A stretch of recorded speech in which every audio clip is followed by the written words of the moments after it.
सुबह सुबह वॉक करके लौटते ही अंकिता लिफ्ट से अपने फ्लोर पर आ गई। बेल बजाते ही रोहित ने दरवाज़ा खोला और फिर टीवी के सामने बैठकर चाय पीने लगे। अंकिता लिस्ट में ज्वाला को दे आया था। दोपहर तक सामान पहुंचा देगा, तुम चेक कर लेना। रोहित ने कहा, ठीक है, आप चिंता ना करें। मैंने कहा। फिर नाश्ता और टिफिन तैयार करके दोनों को विदा किया। अनु और रोहित के चले जाने के बाद मैं आराम कुर्सी पर निढाल हो गई। ये तो अच्छा था कि रोहित के ऑफिस के रास्ते में ही अनु का स्कूल पड़ता था और वे उसे स्कूल ड्रॉप करते हुए अपने ऑफिस निकल जाते थे, वरना तो उसे स्कूल छोड़ने भी मुझे ही जाना पड़ता। दोपहर 1 बजे तक उसका स्कूल होता था। तब तक मैं अपने सभी काम निपटाकर उसे ले आती थी।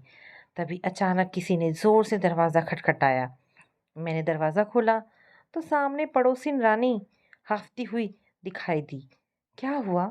कहाँ से भागती दौड़ती चली आ रही है? मैंने पूछा, क्योंकि मैं उसे अच्छी तरह जानती थी कि उसे तिल का ताड़ बनाना बहुत अच्छी तरह आता है। यार, बैड न्यूज़ है। आकाश की वाइफ ने जान दे दी। क्या? क्या कह रही है तू? हाँ यार, सभी सकते में है, वह बोली और फिर पूरी बात बताने लगी। उसके जाने के बाद मेरे दिमाग ने काम करना ही बंद कर दिया। उफ, दिशा ने ये क्या कर लिया? अपने 2 साल के बच्चे को यूं छोड़कर। लेकिन वह तो प्रेग्नेंट भी थी। मतलब उसने नन्ही सी जान को भी अपनी कोख में ही दफन कर लिया। आखिर ऐसा उसने क्यों किया? मैं जानती थी, फिर भी हैरान थी। दिमाग में बहुत से प्रश्न हथौड़े की तरह चलते जा रहे थे। आकाश को तो मैं अच्छी तरह जानती थी। उसकी शादी में नहीं गई थी, लेकिन लोगों से सुना अवश्य था कि बहुत खूबसूरत व समझदार है उसकी पत्नी। बाद में तो यह तक सुनने में आया था कि बात बात पर वह पत्नी को मानसिक व शारीरिक प्रताड़ना देता है, उसे उसके मायके नहीं जाने देता, यहाँ तक कि उसके माता पिता के लिए अपशब्द भी कहता है। एक बार एक आयोजन में उसकी पत्नी से मुलाकात हुई थी, तो आंखों में आंसू भरकर उसने मुझसे यही 2 शब्द कहे थे कि दीदी, काश हम भी आपकी तरह खुशहाल होते। हाँ, खुशहाल ही तो थी मैं। आकाश के चंगुल से बच निकली थी। वाकई अगर रोहित ने न संभाला होता तो मैं कतरा कतरा होकर कब की टूटकर बिखर गई होती। सोचते सोचते मेरा मन अतीत की गहराइयों में विचरने लगा। भाभी, ये रंग आप पर बहुत खिल रहा है। कुछ गहरे नीले रंग की साड़ी पहनकर घर के बाहर सब्जी खरीदते समय किसी ने मुझे पीछे से आवाज़ दी। हम नए नए ही शिफ्ट हुए थे। आकाश हमारे पड़ोसी का बेटा था। आकाश ने कहना जारी रखा, सच, कुछ लोगों को कुदरत ने फुर्सत से बनाया होता है और आप उनमें से एक हो। ये कुछ ज़्यादा नहीं हो गया क्या? मैं कहते हुए हंसती। अंदर आकर खुद को शीशे में निहारते हुए मैं खुद भी बुदबुदा उठी कि सच में कुदरत ने मुझे फुर्सत में बनाया है। दूध सी मेरी काया और उस पे तीखे नैन नक्श मेरी सुंदरता में 4 चांद लगाते थे। उस पर कपड़ों का मेरा चुनाव लोगों के बीच मुझे चर्चा का विषय बना देता था। वैसे तो ऐसी तारीफ सुनने की मुझे आदत सी पड़ गई थी, लेकिन आकाश द्वारा की गई तारीफ से मुझ में एक अजीब सी सिहरन दौड़ गई। उसका मेरी आंखों में गहरे झांक कर देखना, फिर अर्थपूर्ण तरीके से मुस्कुराना मुझे अच्छा लगा। सच कहूँ तो उसके शब्दों से ज़्यादा उसकी मोहक मुस्कान ने मुझे लुभाया। पड़ोसी होने के नाते गाहे बगाहे उससे मेरी मुलाकात होती रहती थी। उस वक्त अनु बहुत छोटी थी और मेरे पार्लर के भी ढेर सारे काम होते थे। ऐसे में कभी कभी मैं झुंझला उठती थी। एक दिन मैंने रोहित से अपनी परेशानी का रोना लेकर बैठी ही थी कि आकाश आ गया। बातों ही बातों में उसने मुझे मदद की पेशकश की, जिसे मुझसे पहले रोहित ने स्वीकार कर लिया। अब आकाश तकरीबन रोज मेरे छोटे मोटे कामों में हाथ बटाने के लिए आने लगा। उसकी गाड़ी पर बैठते उतरते समय जब कभी मेरा हाथ उससे टच होता तो बड़ी ही शरारत से मुस्कुरा उठता। मन ही मन उसकी यह शरारत मुझे अच्छी लगी, पर ऊपर से मैं उसे बनावटी गुस्से से देखती तो झट से सॉरी बोलकर अपना मुंह घुमा लेता। धीरे धीरे मुझे उसके साथ की आदत पड़ गई। उधर रोहित की प्राइवेट जॉब थी। वे देर रात घर आते थे। कई बार तो उन्हें ऑफिस के काम से शहर के बाहर भी रहना होता था। वैसे भी रोहित मेरे लिए एक बोरिंग इंसान थे, जिन्हें मेरी खूबसूरती से ज़्यादा ऑफिस की फाइलों से प्यार था। हाँ, मेरी और अनु की ज़रूरतों का वे पूरा ध्यान रखते थे।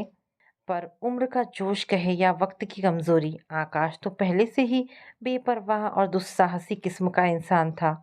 मेरे मौन में उसने मेरी रजामंदी शायद महसूस कर ली थी। अब अधिकतर वह मेरे साथ ही रहने लगा। अनु को स्कूल छोड़ना व लाना, जब मैं पार्लर में व्यस्त रहूं तो उसे पार्क घुमाना, मेरे पार्लर का सामान लाना, शॉपिंग में मेरी मदद करना आदि काम वह खुशी खुशी करता था। रोहित के शहर से बाहर रहने पर भी वह हमारा बहुत ख्याल रखता था।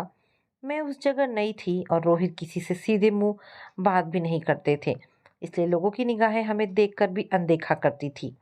हालांकि पार्लर में कई महिलाएं हमारे बीच क्या चल रहा है इस खबर को जानने के लिए उत्सुक नजर आती थी, लेकिन मैं मस्त होकर अपना काम करती थी। लेकिन इतना तय था कि मैं और अनु दोनों ही आकाश के मोहपाश में बंधी जा रही थी। अनु तो बच्ची थी पर मैं बड़ी होकर भी बहुत नादान। ऐसी ही एक शाम रोहित दिल्ली में थे। मैं और आकाश पार्लर का कुछ सामान लेने गए थे। अनु को मैंने रोहित के रिश्ते में लगने वाली एक मौसी के हाथ छोड़ दिया था। बाजार से लौटते हुए हमें देर हो चुकी थी। बारिश और हल्की फुहारों ने हमें कुछ भिगो भी दिया था। बहरहाल ताला खोलकर हम अंदर आ गए। आकाश, अब तुम जाओ, काफी देर हो चुकी है, मैं अनु को लेकर आती हूँ। मेरे कहने पर भी वह सोफे पर बैठा रहा। अगर रात यहीं रुक जाऊं तो? चाहकर भी उसे इनकार ना कर सकी। मौसम की खुमारी कहे या गीले तन की खुशबू, हम दोनों ही बहकने लगी। आकाश ने मेरा हाथ खींचकर मुझे सोफे पर बिठा दिया। सुबह बड़े ही सहज भाव से उठी और खुद को तरोताजा महसूस किया। उस वक्त मेरे मन में कोई अपराध बोध या आत्मग्लानि नहीं थी। मैं बहुत खुश थी और अनु को मौसी के घर से यह बहाना करके ले आई थी कि रात बहुत हो चुकी थी, तो मैंने आपको डिस्टर्ब करना ठीक नहीं समझा। मौसी ने फौरन मेरी बात पर विश्वास भी कर लिया। रोहित के दिल्ली से आ जाने के बाद हमारी मुलाकात उतनी आसान ना रही और ना ही हमारे मिलने की कोई उपयुक्त जगह। 10-12 दिनों में ही हमारे बीच में दूरी आने से हम बौखला उठे और फिर आपसी रजामंदी से भाग जाने का निर्णय ले लिया, किसी भी अंजाम की परवाह किए बगैर। आकाश का तो पहले ही अपने परिवार से कोई खास जुड़ाव नहीं था। इधर उसके आकर्षण में बंधी मैं भी घायल हिरनी सी उसके साथ चलने को तत्पर हो उठी। एक दिन अनु के स्कूल की छुट्टी थी, तब रोहित के ऑफिस जाने के बाद मैंने अनु को खिला पिलाकर सुला दिया और चल पड़ी अपने नए सफर की ओर। अब सोचती हूँ तो बहुत धिक्कारती हूँ खुद को। गोवा के एक हफ्ते रहने के बाद जब हमारी खुमारी कुछ उतरी तो समझ आया कि जीवन में शारीरिक जरूरतों के अलावा भी बहुत कुछ जरूरी होता है। उसका कारण ये था कि आकाश जो 10,000 रुपये अपने घर से लाया था वे खत्म होने को थे। मेरे पास जो भी कैश था मैंने आकाश के हाथ में रख दिया। इससे क्या होगा? उसके चेहरे पर नाराजगी के भाव थे। तो मैं क्या करूं? जो मेरे पास था तुम्हें दे दिया, अब क्या करना है तुम जानो। मैं गुस्से में बोली, अच्छा तो क्या सारी जिम्मेदारी मेरी है? तुम भी तो कुछ ला सकती थी। उसने झुंझलाकर कहा, तो प्यार का दम भरते ही क्यों थे जब तुम्हारी जेब खाली थी? बहुत बड़े मर्द बनते थे ना, अब कहाँ गई तुम्हारी मर्दानगी? बातें तो चांद सितारों की करते थे, क्या तुम्हें इन खर्चों के बारे में पहले नहीं सोचना चाहिए था? मैंने गुस्से में अपने पहने हुए गहने उतारकर उसके हाथों में रख दिए। मुझ पर चीखने की बजाय अपने गिरीबान में झांको और देने ही है तो सारे गहने दो, ये मंगलसूत्र भी। आकाश ने उतावलेपन से मेरी ओर बढ़ते हुए कहा, नहीं, इसे मैं नहीं दूंगी, ये रोहित के प्यार की निशानी है। मैंने भावावेश में कहा, वाह रे ढोंगी औरत, पति और बच्ची को छोड़ते समय तुम्हारा कलेजा नहीं पसीजा और अब उसको निशानी को रखने का नाटक कर रही हो।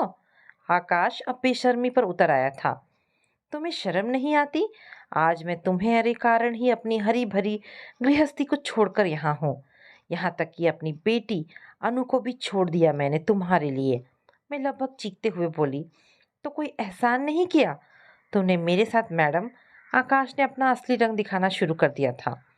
आकाश के इस बदले रूप को देखकर मैं हैरान रह गई। मन की बेबसी और ठगे जाने की पीड़ा आंखों से बह निकली। मन के किसी कोने में घर से भागने का मलाल भी हुआ और अपनी नासमझी पर गुस्सा भी आया। मुझे रोता देख आकाश मेरे पास आया और हमेशा की तरह मुझे दुलारने की कोशिश की, लेकिन आज उसकी ये हरकत मुझे बहुत ही नापाक लगी। आवेश में आकर मैंने उसके गाल पर जोरदार तमाचा जड़ दिया। दूर हो जा मुझसे। मेरे पास आने की हिम्मत भी मत करना। अरे पागल हो गई है क्या? क्यों चिल्ला रही है? भीड़ इकट्ठी हो जाएगी। मत भूल कि हम यहाँ भाग कर आए हैं। तुम्हारी जो मर्जी आए करो, कहकर आकाश पैर पटकता हुआ कमरे से बाहर चला गया। उस वक्त अपनी हालत के लिए मैंने अपने सिवाय किसे कोसती। रोहित ने एक दो बार अप्रत्यक्ष रूप से मुझे समझाने की कोशिश भी की थी, परंतु उस समय मुझ पर आकाश के प्यार का ऐसा भूत सवार था कि बिना कोई आगा पीछा सोचे मैं ये काम कर बैठी। अब मैं अपनी उसी करनी पर शर्मिंदा होकर रोए जा रही थी। शाम हो गई, आकाश नहीं लौटा। अब मैं और घबरा गई। अगर उसने भी मुझे छोड़ दिया तो मैं क्या करूंगी? कहाँ जाऊंगी? एक तो अनजानी जगह, उस पर हाथ में दो पैसे भी नहीं। शायद सच्चे रिश्ते को नकारने की मुझे सजा मिली थी। मेरी बर्बादी की शुरुआत हो चुकी थी। रोहित जैसे सच्चे जीवन साथी और अपनी मासूम बच्ची को धोखा देकर मैंने जो वासना जनित गलत राह चुनी थी, उसकी भयावहता का यह सिर्फ आगाज था। आकाश को मैं फोन पर फोन किए जा रही थी, पर उसका मोबाइल स्विच ऑफ था। वहां इसी तरह रोहित भी तो परेशान हो रहे होंगे। ये विचार आते ही उन्हें फोन लगाना चाहा, पर फिर रुक गई कि किस मुंह से और क्या सफाई दूंगी मैं। आकाश द्वारा लाई गई इस नई सिम में और कोई नंबर सेव नहीं था। रात होने को थी। मेरा सारा धैर्य जवाब दे चुका था। तभी दरवाजे पर हुई आहट से दौड़कर दरवाजा खोला तो हैरान परेशान रोहित को देखते ही चौंक पड़ी। मन चाहा कि लिपट जाऊं उनसे और जी भरकर रो लूं, पर अपनी करतूत याद आते ही मुझ पर मानो घड़ों पानी पड़ गया। आकाश के पापा भी उनके साथ थे, पर मुझे कमरे में अकेली पाकर वे बाहर ही बैठ गए, आकाश के इंतजार में। रोहित ने पास आकर स्नेह से मेरी पीठ पर हाथ रखा तो मैं पिघलकर उनके सीने से लग गई। मुझे माफ कर दो रोहित, मुझसे बहुत बड़ी गलती हो गई, मैंने हिचकियां लेते हुए कहा। काफी देर तक खड़े रहे। रोहित अपनी मूक संवेदनाएं प्रकट करते रहे, फिर बोले, घर चलो अंकिता, अनु तुम्हारी राह देख रही है। नहीं रोहित, अब मैं वहां क्या मुंह लेकर जाऊंगी? अनु से क्या कहूंगी? मैंने जो भी किया है उसकी कोई माफी नहीं, कह मैं सिसक उठी। रोहित काफी देर तक मुझे समझाते रहे। उन्होंने बताया कि किस तरह आकाश के किसी दोस्त से हमारी जानकारी निकालकर बड़ी मुश्किल से यहाँ आए हैं। मैं मन ही मन और भी लज्जित हो गई। आखिरकार मैं लौटने को तैयार हो गई। करती भी क्या? आकाश का असली रंग तो देख ही चुकी थी। अंकल जी, आप आकाश से बात कर उसे ले जाना, मैं अंकिता को लेकर जा रहा हूँ। चिंतित बैठे आकाश के पिता से रोहित ने कहा और मेरा हाथ पकड़कर बाहर आ गए। घर पहुंचते ही दादी के हाथों से छिटक कर अन्नू मम्मा मम्मा कहते हुए मेरे गले आ लगी। मैं उसे जोर से छाती से लगाकर प्यार करने लगी। वहां मौजूद सभी लोगों को शायद यह प्यार बनावटी लग रहा हो, पर मैं वास्तव में शर्मिंदा थी। रोहित की वजह से सभी ने ज्यादा रिएक्ट नहीं किया, पर उनकी निगाहों में खासी नाराजगी दिखी। मेरा अपना भाई भी मुझसे दूर खड़ा था। मुझे लौटे 2 दिन बीत चुके थे। सारा समय मैं अपने कमरे में ही रहती थी। रोहित आकर मुझे खाना खिला जाते। नन्ही अनु तो जैसे चहक उठी थी, पर मेरे सास ससुर व भाई ने अभी तक मुझसे कोई बात नहीं की थी। ऐसे ही एक रात अचानक मेरी नींद खुली तो देखा रोहित मेरे पास नहीं है। हाँ, अनु मेरी ही बगल में सोई थी। मैं उठकर उन्हें पुकारती हुई बाहर निकली ही थी कि बैठक से आती आवाज़ों ने मुझे ठिठकने को मजबूर कर दिया। ये आवाज़ें मेरे भाई की थी। वह कह रहा था, जीजा जी, मैं आंटी अंकल जी की बात से सहमत हूँ। यह रिश्ता अब सामान्य नहीं हो पाएगा। ये दीदी की गलती नहीं, शर्मनाक हरकत है, जिसका दंड उसके साथ साथ सारी जिंदगी आपको भी भुगतना पड़ेगा और आगे जाकर अनु को भी। मेरी बात तो सुनो। रोहित ने कुछ कहना चाहा। नहीं जीजा जी, आप सुनो। अनु अभी छोटी है। बड़ी होकर जब उसे सब मालूम पड़ेगा तो वह अपनी माँ को कभी माफ नहीं कर पाएगी। और फिर ये तो सोचिए कि ऐसी लड़की से कौन शादी करना चाहेगा जिसकी माँ भाग। बस करो, तुम बहुत बोल चुके, रोहित ने थोड़ा गुस्से से कहा। क्या गलत कह रहा है यह? अरे वह तो उसका भाई है, उसका अपना खून। जब वह उसे बर्दाश्त नहीं कर पा रहा है तो तू किस मिट्टी का बना है? इस बार रोहित के पापा बोले। पापा, आप सभी समझने की कोशिश करें। मैं अंकिता को जानता हूँ, पत्नी है वह मेरी। अगर उससे कोई गलती हुई है तो कहीं ना कहीं मैं भी कुछ हद तक उसके लिए जिम्मेदार हूँ। उसकी इच्छाओं और चाहतों को मैंने भी कहीं नज़रअंदाज किया होगा, तभी तो उसे आकाश की ज़रूरत पड़ी होगी। रोहित के चेहरे पर गहरी संवेदना के भाव थे। मैं ये नहीं कहता कि अंकिता से गलती नहीं हुई है, लेकिन यही गलती आकाश से भी हुई है और आपका समाज आकाश को तो बाइज्जत बरी कर देगा इस गुनाह से। कल से ही वह फिर आवारागर्दी करता नजर आएगा इसी मोहल्ले में। फिर अंकिता ही यह सजा क्यों भुगते? पति हूं मैं उसका, जीवन भर साथ निभाने के लिए वादे किए थे। उसकी इस मुश्किल घड़ी में मैं कैसे उसका हाथ छोड़ दूं? और अगर मान लीजिए यही गुनाह मुझसे हो जाता तो उसे यह मशवरा देने के बजाय आप लोग यही समझा रहे होते कि अंकिता जाने दे, माफ कर दे रोहित को, अपनी गृहस्थी टूटने से बचा ले और ना जाने क्या क्या, सिर्फ इसलिए कि वह एक औरत है। उसके द्वारा की गई भूल के लिए हम उसे शूली पर चढ़ा दें?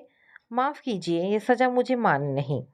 अंकिता के हमारे जीवन में होने से ही हमारी खुशियां हैं। उसके बिना मैं और अनु दोनों अधूरे हैं। मैं अंकिता की जिंदगी बर्बाद नहीं कर सकता पापा, ये मेरा अंतिम निर्णय है। रोहित के दिए तर्कों का किसी के पास जवाब नहीं था। सभी चुप हो गए, पर मेरा मन चित्कार कर उठा। बोली, मुझे माफ कर दो रोहित, तुमने मेरी पीड़ा को समझा, पर मैं आज तक तुम्हें पहचान ना सकी। किसी के बाहरी आकर्षण में पड़कर मैंने तुम्हारा दिल दुखाया और तुम्हें बहुत गहरा घाव दे बैठी। सचमुच मैं माफी के योग्य नहीं हूँ। पर कहते हैं ना कि समय बड़े से बड़ा घाव भी भर देता है।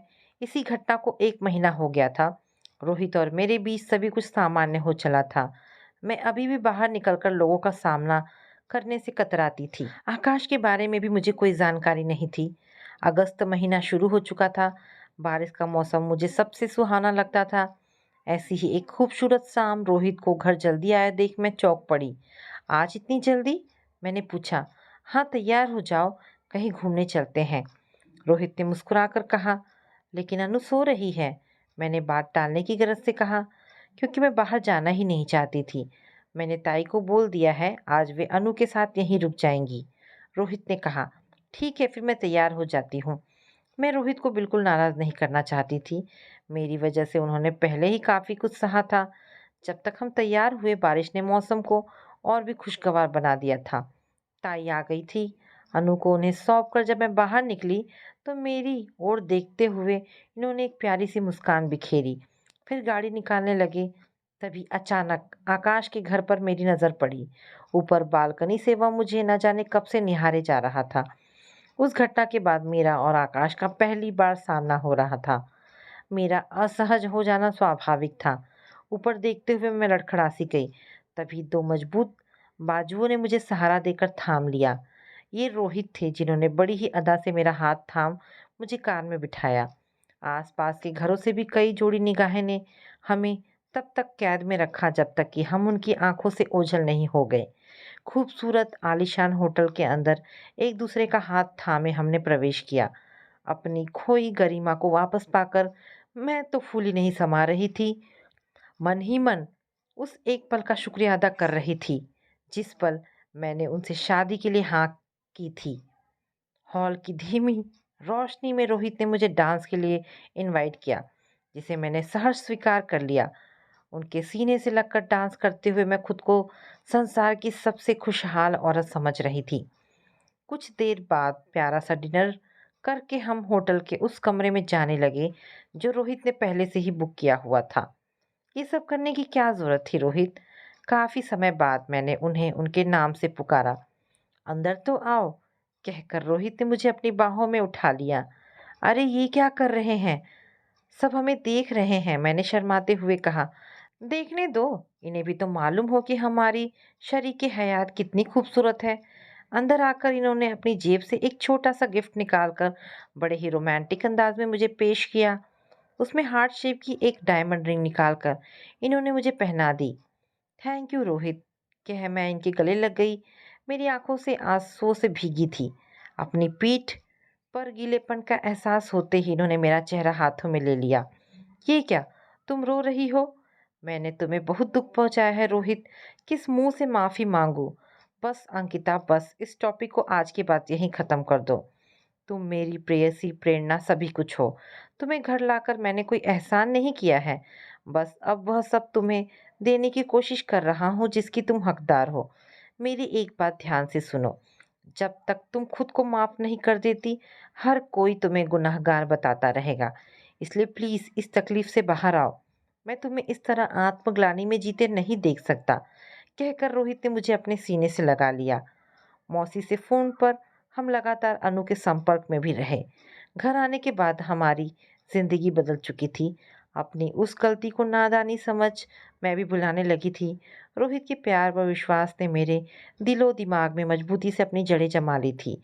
एक दिन रोहित ने मुझे पार्लर की चाबी सौंपते हुए अपना काम दोबारा शुरू करने को कहा। मैं थोड़ा सोच में पड़ गई।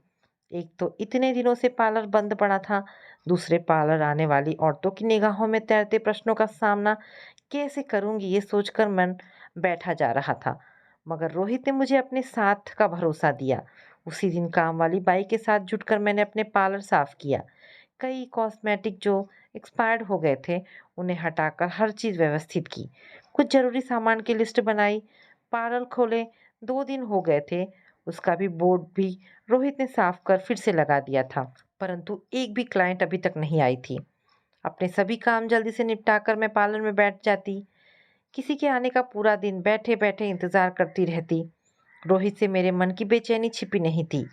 एक दिन इन्होंने शाम के खाने पर अपने सहयोगी को पत्नी के साथ बुलाया। वे लोग खाना खाकर बैठे। थोड़ी देर हंसी मजाक और मस्ती का दौर चला। बातों ही बातों में जब रोहित ने उन्हें बताया कि मेरी वाइफ बहुत टैलेंटेड है, वो पार्लर चलाती है, तो उनके दोस्त की पत्नी ने मेरा पार्लर देखा और सराहा। अगले ही दिन वे अपनी एक फ्रेंड के साथ पार्लर आई और काफ़ी काम कराया। मैं बहुत उत्साहित थी। उनके जाने के बाद बैठी ही थी कि कुछ दूर रहने वाली रुचि और रानी भी आ गई। रुचि बड़ी ही मुंहफट थी। मैंने हंसकर दोनों का स्वागत किया। रुचि को अपने बालों को अलग लुक देना था तथा रानी को वैक्सिंग करवानी थी। रुचि को अपने बालों की कटिंग बहुत पसंद आई। दोनों ही मेरे काम से खुश थी। इस दौरान हमारे बीच कुछ फॉर्मल सी बातचीत भी हुई। एक दिन सुबह सुबह छुट्टी के दिन अनु अभी तक सोकर नहीं उठी थी। रोहित वॉशरूम में थे कि तभी किसी ने बेल बजाई।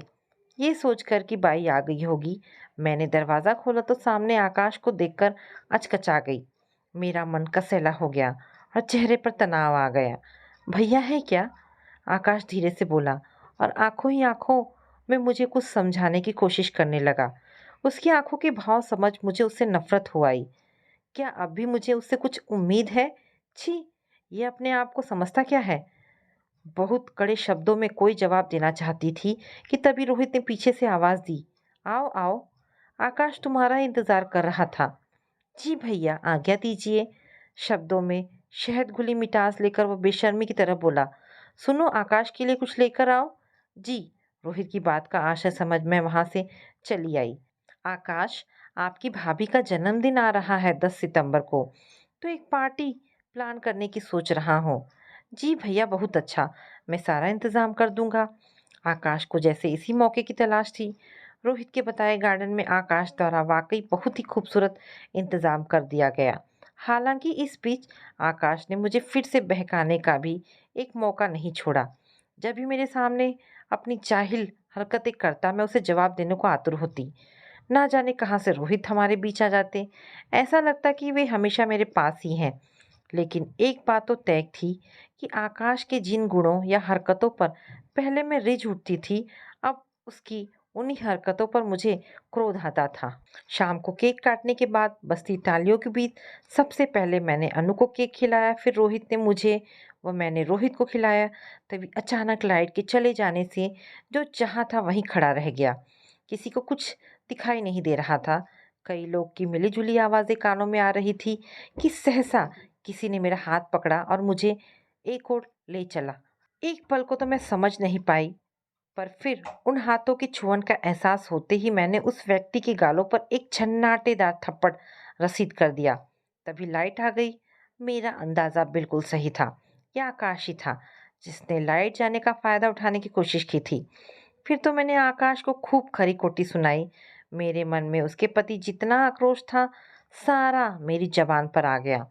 उसकी कारगुजारियों को बेपर्दा करते-करते मैं स्वयं भी आत्मग्लानि से भावुक हो उठी। तभी किसी ने पीछे से मेरा हाथ थाम लिया। हाँ, ये रोहित ही थे, हमेशा की तरह। आगे रोहित ने कहा, दोस्तों, हकीकत से आप सभी अच्छी तरह वाकिफ़ हैं। जो भी कुछ हो चुका है, उसमें मैं अपनी पत्नी का दोष नहीं मानता। कई बार स्थितियाँ व निर्णय हमारे बस में नहीं रहते। मेरा मानना है कि मेरी पत्नी आज भी उतनी ही पवित्र है और आज भी मैं उसका उतना ही सम्मान करता हूँ जितना पहले करता था, बल्कि अब और ज़्यादा। वैसे भी कायदे से सज़ा उसे मिलनी चाहिए जो आज भी वही गलती दोहराने की कोशिश में लगा है। आप सभी देख चुके हैं, सच्चाई आपके सामने है। थप्पड़ खाने के बाद आकाश कुछ गुस्से और चिढ़ से मुझे घूरने लगा। तभी रोहित की साफ़गोई देखकर मोहल्ले वाले भी हमारे पक्ष में बोलने लगे। बात बढ़ती देख आकाश के मम्मी-पापा उसे वहाँ से लेकर चले गए। पार्टी में आए अचानक इस व्यवधान के लिए रोहित और मैंने मेहमानों से माफ़ी माँगी। फिर सभी ने उत्साहपूर्वक पूरा प्रोग्राम अटेंड किया। पार्टी में जो कुछ हुआ उसने मेरे खोए आत्मविश्वास को एक बार फिर लौटा दिया। रोहित के साथ ने मुझ में एक साहस का संचार कर दिया। आकाश को बार-बार बुलाकर उससे मेरा सामना कराना भी रोहित ने जानबूझकर कराया था, ताकि मैं समाज के सामने अपने अपराध बोध से मुक्त हो सकूं। क्योंकि वे आकाश को मुझसे बेहतर समझ पाए थे और जानते थे कि मुझसे मिलने पर वह दोबारा अपनी जलील हरकत अवश्य दोहराएगा। बहरहाल अब मैं बेधड़क बाहर आने जाने लगी। मेरी झिझक व संकोच दूर हो गई थी। आकाश मुझे फिर दिखाई नहीं पड़ा। दूसरे पड़ोसियों से ही मालूम हुआ कि आकाश के माता-पिता अपना घर बेचकर कहीं और चले गए हैं। सुनकर मैंने राहत की सांस ली।